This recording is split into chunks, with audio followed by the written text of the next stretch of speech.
கிறிஸ்து இயேசுவில் அன்பிற்கினிய சகோதர சகோதரிகளே, இன்றைய நற்செய்தி வாசகத்தினுடைய கடைசி வரிகள்தான் நமக்கு மறைவுரை சிந்தனையாக இறைவன் இன்றைக்கு நற்செய்தியாக நமக்கு கொடுப்பது.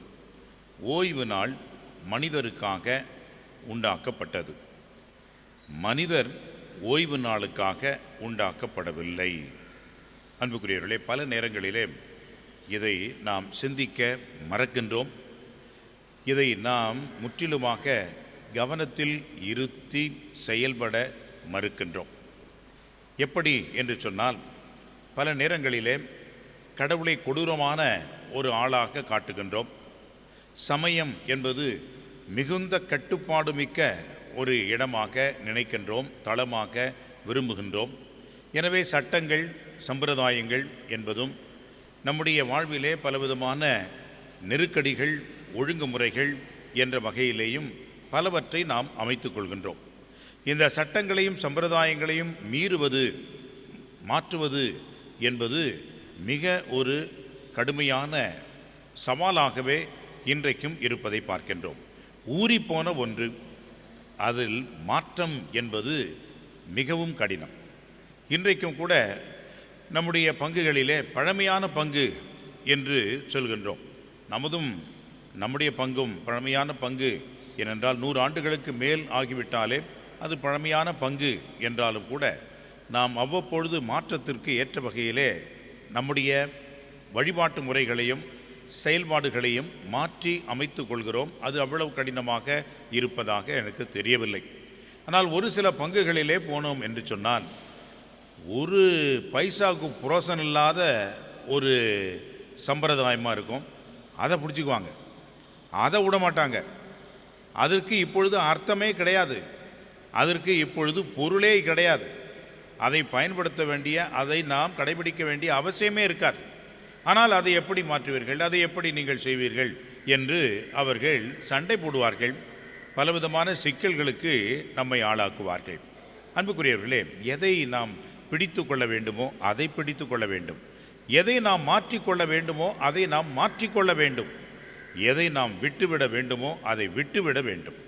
அதுதான் மாற்றத்திற்கான வளர்ச்சிக்கான அறிகுறி. இல்லாவிட்டால் பாசி பிடித்த தண்ணீர் போல, ஓடாது நிற்கின்ற சாக்கடை போல வாழ்விழந்து நாம் இருப்போம் என்பது உண்மையிலேயே உறுதியான ஒன்று. அன்புக்குரியவர்களே, இந்த விதத்திலே ஒரு சில பழக்க வழக்கங்கள், நற்கருணை ஆசீர்வாதம், நிறைய இடங்களிலே திருப்பலி முடிந்த பிறகு உடனடியாக நற்கருணை ஆசீர்வாதம் வைக்கின்றார்கள். அது சரியா என்று சொன்னால், திருப்பலி முடிந்த பிறகு அதற்கு பிறகு வழிபாடு எதுவும் இருக்கவே கூடாது. ஆனால் ஒரு சில நேரங்களிலே நம்முடைய வசதிக்கு ஏற்ற வகையிலே நம்முடைய பசிலிக்காவிலே முதல் வெள்ளிக்கிழமையிலே திருப்பலி முடிந்து நற்கருணை ஸ்தாபகத்தை செய்கிறோம். எனவே அந்த நற்கருணையை நாம் சாதாரணமாக எடுத்து செல்வதற்கு பதிலாக அதை நாம் வைத்து ஆராதித்து அந்த நற்கருணையின் வழியாக நாம் அதை எடுத்து சென்று நம்முடைய ஆலயத்திலே வைத்து வழிபடுகின்றோம். இது சரியானது என்றாலும் கூட திருப்பலி முடிந்த பிறகு சென்று வாருங்கள். திருப்பலி முடிந்த பிறகு திருப்பலிக்கு மேல் வேறு ஒரு வழிபாடே கிடையாது, அதற்கு மேலே ஒரு ஜெபமும் கிடையாது. எனவே திருப்பலி தான் முழுமையானது. ஆனால் நிறைய இடங்களிலே திருப்பலி முடிந்த பிறகு அதன் பிறகு ஒரு 10 நிமிஷம் 15 நிமிஷம் ஆராதனை, நற்கருணை ஸ்தாபகம் என்பதெல்லாம் வைத்திருக்கின்றார்கள்.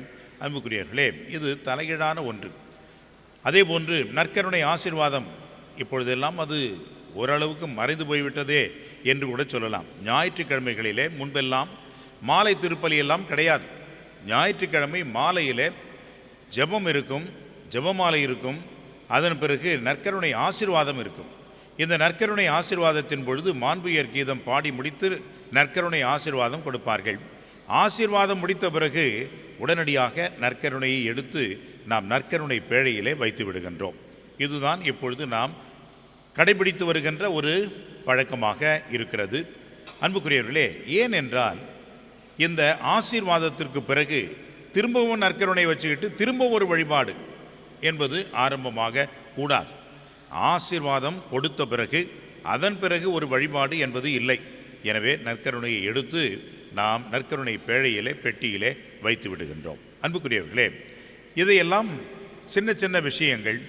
இது காலத்திற்கு ஏற்ற வகையிலே, நம்முடைய நடைமுறைக்கு ஏற்ற வகையிலே மாற்றிக்கொள்கின்ற பொழுது அதற்கு உடனடியாக எதிர்ப்பும் பலவிதமான சலசலப்பும் வரும்.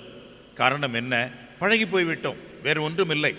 அர்த்தம் புரியாமல் நாம் இருந்து விட்டோம், வேறொன்றும் இல்லை என்பதுதான் நாம் புரிந்து கொள்ள வேண்டிய ஒன்று.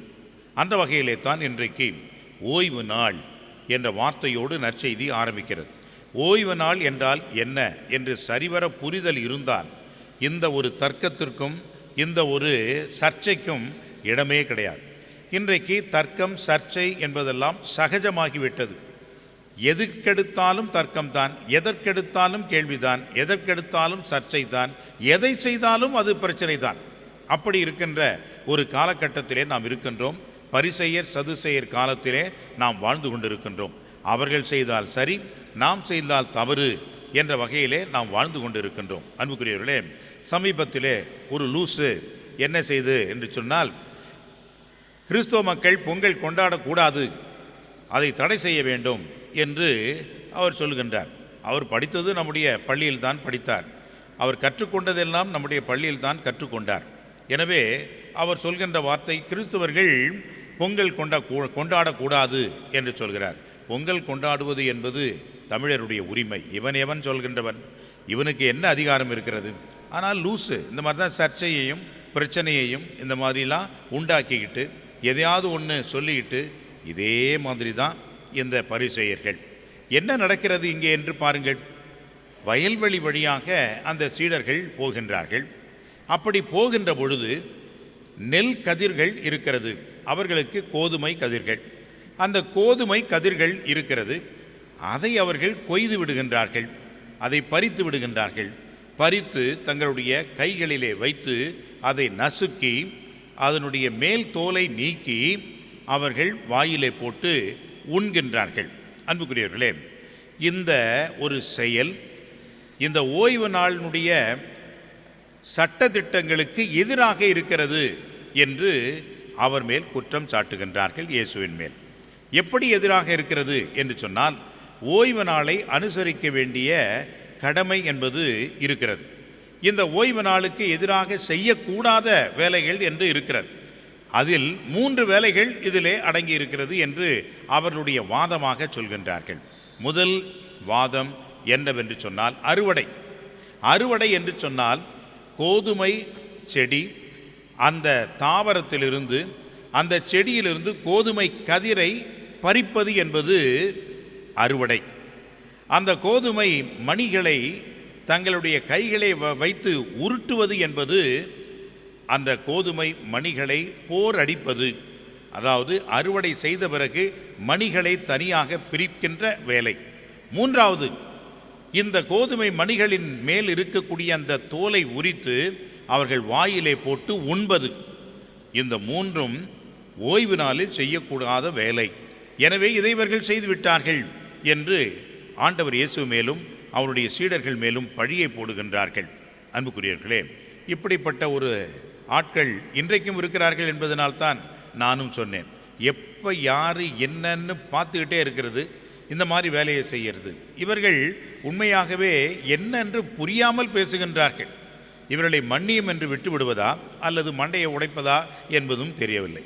அன்புக்குரியவர்களே, ஆண்டவர் இயேசு அவர்களுக்கு சரியான ஒரு மண்டை உடைக்கிற மாதிரி ஒரு பதிலை சொல்கிறார். என்ன பதில் என்று சொன்னால், 1 சாமுவேல் புத்தகத்திலே பார்க்கின்றோம். அந்த புத்தகத்திலே என்ன சொல்லப்பட்டிருக்கிறது என்று சொன்னால், தாவீது ராஜா அவருடைய சீடர்களோடு அவருடைய நண்பர்களோடு செல்கின்ற பொழுது பசி எடுத்து விட்டது.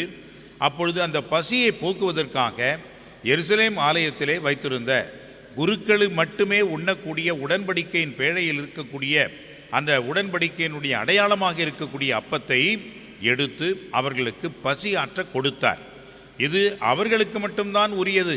ஆனால் அந்த அமிமலேக் என்று சொல்லக்கூடிய குரு பசி ஆற்ற கொடுத்தார், அவர்களும் உண்டார்கள். காரணம் என்ன?